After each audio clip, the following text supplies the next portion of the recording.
I'm Catherine Ryder, the Chief Exec of PlaceShapers. This podcast is the first of our podcasts and it's part of our broader learning programme.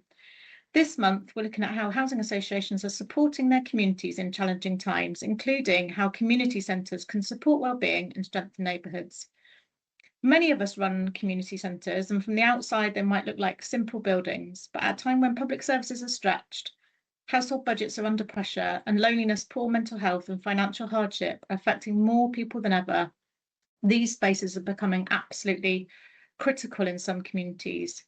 We want this podcast to inspire and challenge you to make the best use of your community centres, or maybe even go and set one up. I'm joined by three brilliant speakers who live and breathe community centres, all in very different communities. I'm joined by Matthew Barker from Southway, which is a housing association in Manchester, Kerry Copson from Ongo, a housing association based in Lincolnshire, and Louise Jones from Westward, a housing association based in Devon and Cornwall. At a time when many communities are under real strain, and as we said, public services are stretched, our question is, are community centres becoming more essential than ever? So first of all, we're going to ask each of our speakers about the spaces they run and if the role of those spaces has changed in recent years. And Kerry, I'm going to ask you to answer that question first. Hi, yes. We're at Ongo. We run two community centres. The Viking Centre in an area called Barton upon Humber, which is 10 years old, and the Ark in an area called Westcliff in Scunthorpe, which is 8 years old.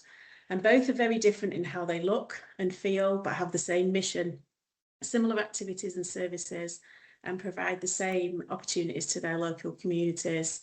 The roles of the centres have definitely changed over the years, and it really is dependent on the needs of the community and being fluid with those times as well. So at the moment, for example, the Viking Centre is most popular with families and young people and the activities relating to those. And the Ark, we've seen quite a shift recently in terms of seeing a rise in the older generation and more vulnerable customers attending.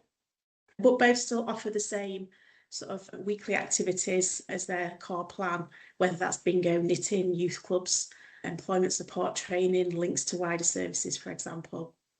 COVID, although it was a few years ago now, massively changed our delivery, with two centres smack bang in the heart of the communities essentially about to close. We were naturally so worried. The Viking Centre turned in their social tea into a weekly takeaway service to still be able to engage with customers on a weekly basis.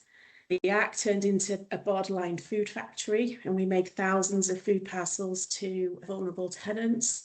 And again, providing much needed services, but keeping those touch points of opportunities to engage with residents at the same time. And our internal charity, Ongo Communities, has developed over the years as well, growing from a small charity to now offering mental health support, training, employment support, and that's all triaged from our centres. So for me, the centres are essential, and being in the heart of the community makes a huge difference. Brilliant, thanks Kerry. Matt, tell us about the Westcroft and tell us a bit more about your work at Southway. A lot of nodding there because very similar to Kerry's examples, I think. So Westcroft Community Centre is also 10 years old. It's a registered charity and operates in the heart of our communities in South Manchester, but particularly the Burnage neighbourhood. It exists to connect people to services and provide that kind of cliched but warm, welcoming, safe environment for our communities to kind of access. Two members of staff, there's myself, a centre manager, we've got a full-time development officer, and we completely rely on the support of volunteers. At any one time, around 15 will be supporting us, not including trustees, and over the last 10 years, possibly 50 plus volunteers supporting us. So that's completely essential to our service delivery. Our core services really are about social engagement. So everything from our regular story time sessions, Kids in Food Club, discussion groups, women's groups, over 70 different services and activities provided each year. And then that's all supported by that work by our partners and that collaboration with our partner organisation and providing that kind of essential one-to-one support in counselling services, welfare support, advice, guidance, employment and help. Similar with Kerry, and I've already alluded to the effect of COVID. It's the obvious thing for us, and the time and the impact of everything around that, and then the developing cost of living crisis. It had an immediate impact on how we operated as a charity, so we found it more difficult to engage with volunteers for a couple of years, and the priorities of those volunteers that had previously supported us changed. But then we also, on the flip side, were able to take advantage of funding that was on offer at that time. And that's where we were able to create the sessional role and now the full-time development officer that's still in place. But the need for social opportunities, that's never gone away. But I think there's a feeling that since COVID, just the increase in demand and the need for that relaxed support without in that kind of safe, non-judgmental space that we can provide. The cost of living crisis has pushed more people into poverty. That, alongside with the cost of living crisis, we have seen more people needing food and nutrition and advice and guidance and all in that kind of trusted space. But there's been a noticeable increase in the pressure placed on our team, and we've really had to support our volunteers in a different way. With the increase in people needing more complex support in the centre, we've really had to look at how we support our volunteers, provide training, support and guidance so that they're able to go home and feel comfortable and safe and cared for themselves as well. But I think the pressures within the centre have definitely increased. The demands from partner organisations has been noticeable. I think that comes with being a trusted space. But I think on the flip side, again, with that is that we've been able to take advantage, I suppose, of the support that our partner organisations are able to offer. And we've really become that hub. So in short, yes. Great, thanks, Matt. Louise, tell us what Westward have been up to. I think I'm going to draw on some very similar themes, but we do operate slightly differently at Westward. We've had a community centre based in our estate at Greenbank in Plymouth for a number of years. But as I said, we're slightly differently set up. We don't directly employ the colleagues at the centre. Instead, we have a local charity called Mutley Greenbank Trust, who we partner with to deliver a wide range of youth and community activities from the centre. And that's all done via a management agreement with us. The centre is a place that's open and welcoming for all residents with no barriers to access, and it offers a real wide range of support and activities with local residents. In fact, when they did the opening, the line that they used was "the kettle is always on here," and it is very much that warm and welcoming approach. Similar to both Matt and Kerry, and the focus of the centre has changed over time. The ultimate goal is always to support a thriving community, and those community needs have changed, and the centre has had to respond to that. For example, the centre's had a food pantry that is available weekly. The cost of living crisis, that sustained need for just those basic essentials such as food has remained, and I don't think that's going anywhere. I think those cost of living challenges are unfortunately still here to stay, and the community very much need access to that. We're also seeing a need for the centre to offer a really holistic level of support and signposting as well. It can really vary. Residents' needs can go from getting help from the local councillors to advice on energy bills and affordability, addressing loneliness, giving young people an opportunity to find somewhere where they can get really creative. And the ways the centre helps the community really is just endless and incredibly varied, and offers a real gateway onto lots of further support and employment opportunities as well. So yeah, the need is absolutely still there and essential. Great, thanks, Louise. I love that expression, "the kettle is always on here." Brilliant to get the kind of lowdown from each of you on what you've been up to. There's a couple of things that you mentioned that I'd like to follow up on. Kerry, I'm going to start with you, and it's clear the Viking Centre has had a huge impact on the Barton estate, and I know that because I've been lucky enough to be shown around it by your colleagues, Kerry. And there is clear that the relationship between the community and the community centre is one built on trust, and that doesn't happen by accident. So I'm keen to hear a bit more from you on how you've gone about that. What practical steps have you taken to build that relationship with the community? For me, people are pivotal, and whether that's the customers but also the staff team as well. It's great that you've met my team, Catherine, but in building those trust and relationships with customers, but as well as being consistent with our offer. When we first started working from the Viking Centre, there'd previously been other support services almost dip in and out for various reasons. So that trust in us coming in was, oh, here's another one. But actually being consistent with our offer, our messaging, as well as employing a great staff team. We started with 2 people. One of them lived on the estate, and we've grown that over time. All of the team live in the local area, which is hugely beneficial for customers, particularly in the early days of building that trust, and new people coming in but seeing familiar faces that they may see on the school run or in a local shop, for example. 2 of our team actually came to us originally as customers and volunteered with us, and we were fortunate enough quite a few years ago now to actually be able to employ them, and they're still with us, and they have played a huge part in building trust and relationships with the local community. Involving customers in shaping services as well, whether that's young people deciding what they'd like to do at the youth club or in the school holidays, or families or adults or the older generation, really hearing their views and feedback as well. We don't always get things right. Sometimes what we think will work doesn't work, and that's okay. Involve customers in shaping that. Having that commitment to continually providing opportunities, I mentioned earlier, but our widest internal offer as well as external services as well. Having that commitment to always helping people on their own journeys, being non-judgmental, like Matt said earlier, and really helping them move forward in whatever way they would like to. That doesn't mean to say it doesn't have pressures. Budgets can be tight at times, particularly, pressures from other aspects of the organisation, for example. Are we a nice to have? Are we not a nice to have? But we're really fortunate at Ongo that our mission is everything we do is put back into local communities, and our exec team and our board are really committed to investing in our centres and our community work. But on the back of that, we do calculate social return. People are at the focus of what we do. However, the social return on investment really helps to sort of almost justify the impact we're making and show that impact we're making in different areas. And we are fortunate that the last calculation showed that we're around £15 for every £1 spent. So we know factually it's making a huge difference as well. We're not just feeling that and seeing that from the centres, and the investment is worth it. But also prioritising and seeking additional funds, similar to what Matt said earlier. We go for external grants, whether that's big grants to deliver one-to-one services, even down to smaller grants to be able to buy more food to offer at our warm space throughout winter. A little really does go a long way. And utilising social value from contractors, partners, having relationships with external organisations. So yeah, for me, people at the focus, but people including that as our staff team as well, and really having that passion to want to help people.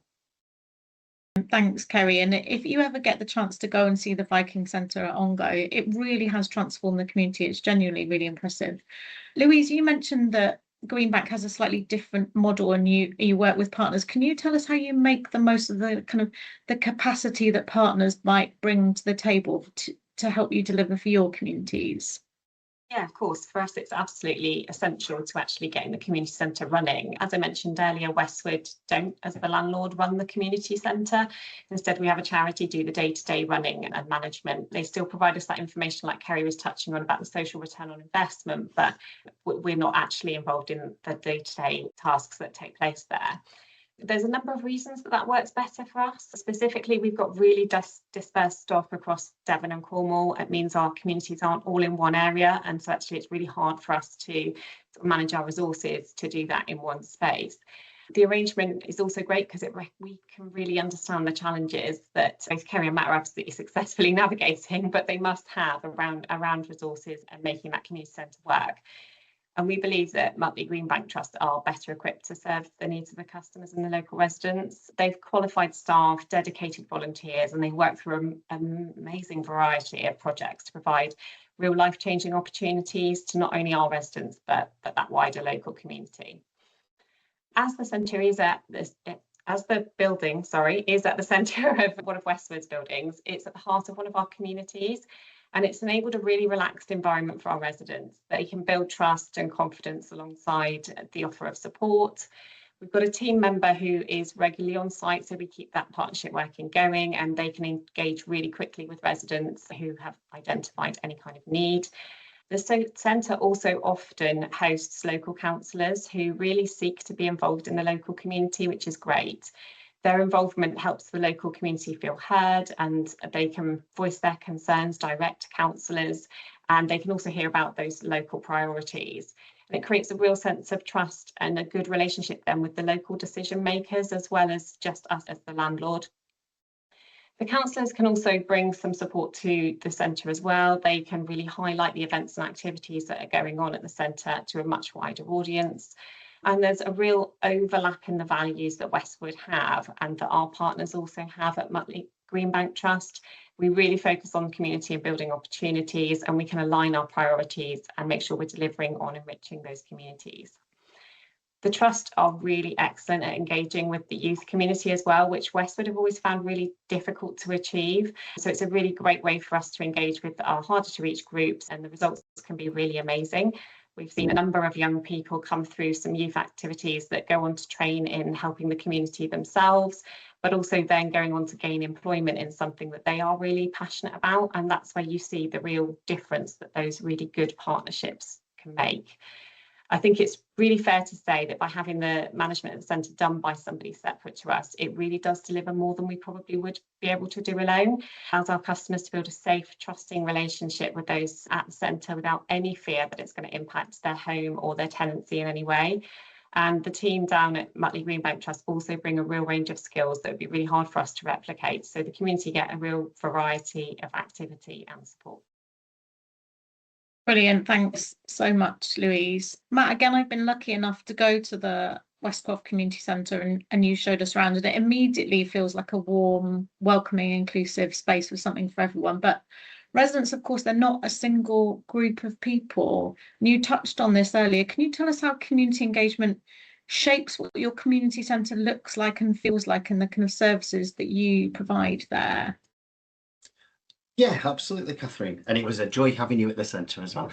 But yeah, I suppose I have to start going back to the start and that whole approach with engagement at the centre. So we've created a real kind of special feeling in the place, and it sounds very similar to others that we've already talked about today.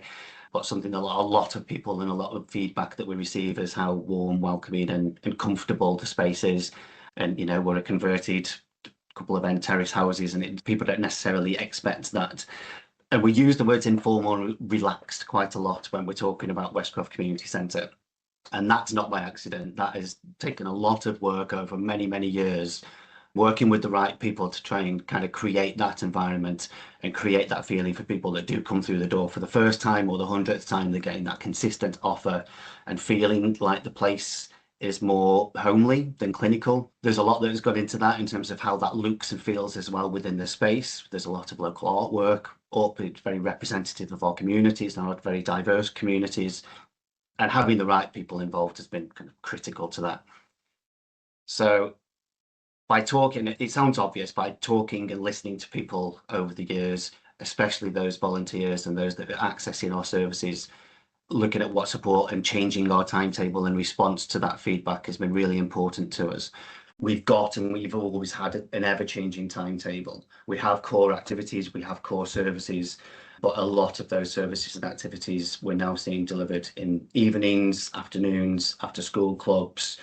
We've even got a food club now for working families to improve access to that, because we saw as we were coming as the cost of living crisis, there were a lot more families and individuals who were perhaps maybe on that cusp and not necessarily needing to ask for that support, who are now needing to ask for help.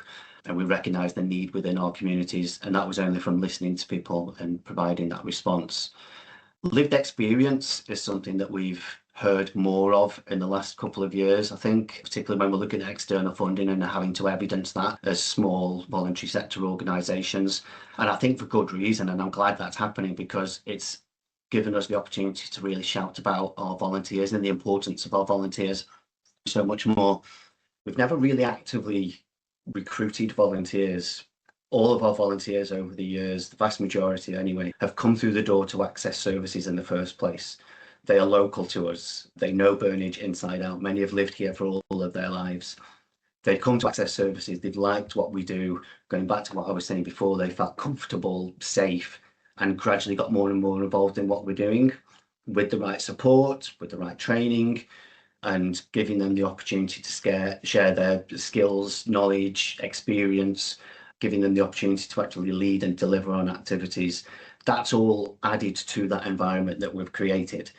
It's a lot of hard work that goes into that, and it takes a lot of time to do that as well. You know, we're 10 years old now, and we're still seeing improvements. We're still seeing developments in how we develop those services. And it's the core of what we do. Everything else that happens around it is obviously very critical, but that's what makes us such a kind of warm, inclusive space to be. Of course, there's lots of people out there that we don't necessarily know about us, aren't accessing services. And when we're talking about those that might be a bit more isolated or hard to reach, There's obvious groups within that, maybe, where there's young people who were probably not the best space in terms of Westcroft, in terms of offering that support, in terms of youth services. But that's where our partnerships and the importance of those partnerships come in. And we've got some great local partnerships where we can signpost very easily onto the support that is on offer. Another group that we maybe don't see many, or as many that we would like, is men. Most people that access the centre are women and families. We provide a whole host of kind of support services throughout the year, but traditionally it's been limited in terms of the number of men accessing those services. So again, we listen. A good example is a new discussion group, which is a brilliant session. It's brought in a really diverse group of people and including men into that session. So that's only happened through listening to a volunteer. Well, I say a volunteer wasn't interested at the time, but listening to kind of ideas from our communities, embracing that, enabling them to get involved and to deliver those services. And as a result, we're seeing more men come through the door. But it's the partnerships that's critical. In the last couple of years, we've worked hard as an organisation, as a charity at Westcroft, to work in setting up the Burnage Anti-Poverty Network. We've seen more anti-poverty work go on across Manchester and nationally. And I think on a very local neighbourhood level, together in partnership with the South Manchester Health Service health team, we've organised that, delivered that, and that is the opportunity for local organisations from voluntary, public, statutory services to come together on a very regular basis and act as that voice for our communities. And it's those representatives, including local residents, that are sitting in that group that have the opportunity to talk about those important issues at the moment and how we can best respond. And it's almost flipping that pyramid upside down, I suppose, and giving that the voluntary sector and the groups like ourselves a bit more of a voice and the opportunity to kind of make real evident change in the area, which is a lovely thing. So I think the collaboration between our groups and that just it has enabled more signposting across the area, more confidence and that knowledge of local services, and it's enabled others to signpost into our services. So people coming through the front door of Westcroft that previously might not have known about the services on offer or that we even existed. So it's been really positive. Great stuff. Thanks, Matt. And I think, yeah, that signposting, you can only do what you can do, right? But you can signpost to other services. One last question to each of you, and it's been brilliant to hear about what you've been up to and the difference it's making in your communities. What would your final piece of advice be to a housing association who's maybe struggling to know what to do with their community centres or how to make a real impact? Kerry, what do you think? I think for me it is a reminder that you don't need an all singing and all dancing building to be able to make a difference. So, for example, our Viking Centre in Barton upon Humber is effectively 2 semi-detached houses knocked into one. Now, it's a brilliant centre. It is small. They have the best Halloween parties, Christmas parties and other services. You don't need big traditional community centres to make a difference. Another point is what I touched on earlier is having the right team to deliver them. So whether that's employed staff, volunteers, really employing people that are passionate about what they do, but also understand the needs of that local community as well. And just having customers at heart all the time, which we all do, but remembering why we're there. Great stuff. Thanks, Kerry. Matt, what about you? Without sounding like I'm just reiterating everything that Kerry's just said, very similar. We've got a very similar sounding building to yourself, Kerry. So it's the space it's small, it's very unique, but again, it's all about the people. You've got to get the right people on board to make the project success, and you've got to look long term. It needs to be local people driving local services. They have the understanding, they have the knowledge of the area, they have the passion for improving their own neighbourhoods, they have the connections, they have the empathy for what all their neighbours are experiencing. You've really got to invest the time and the effort, the training, the support in the people to drive those services forward. But it's the long-term investment in that. The long-term investment and looking to the future, that Westcroft Community Centres is still improving. It's got a great reputation to delivering some great work, but we can look at the timeline of the last 10 years and go, what we were doing 8 years ago was really good. We were really making a difference. But in comparison to now, it's tenfold. But that's only happened with that constant investment. So look long term, invest rather than short term, short hitting projects. Brilliant. Louise, what about you? I would say don't think you've got to do it all alone if that doesn't work for you. If you feel you haven't got all the right skills and resources, then do tap into those partnerships that are around you. They could be the key to making it work for you. Those partners might have some ideas that can serve the community and broaden the impact of your centre significantly. And ultimately, you know, look at the community you're serving and the needs that they've got. If you're really building it around them, then people will engage and opportunities will arise and partners will come along and want to work with you. And be prepared to be flexible, try new things, and you absolutely never know when the next great idea might come along. Great stuff. Thanks so much, Louise. So trust, partnership, inclusion, listen to your community, find the right people, and pop the kettle up. That was brilliant to hear from all three of you. Thank you so much for your time. What a great conversation. I hope if you're listening or watching, what you've heard from Louise, Kerry and Matt has given you some new ideas and food for thought to take back to your own organisations. If you want to get involved in PlaceShapers, find out more about our learning programme or pick up on anything you've heard in this podcast, please get in touch. Catherine.Ryder@placeshapers.org. Thanks so much.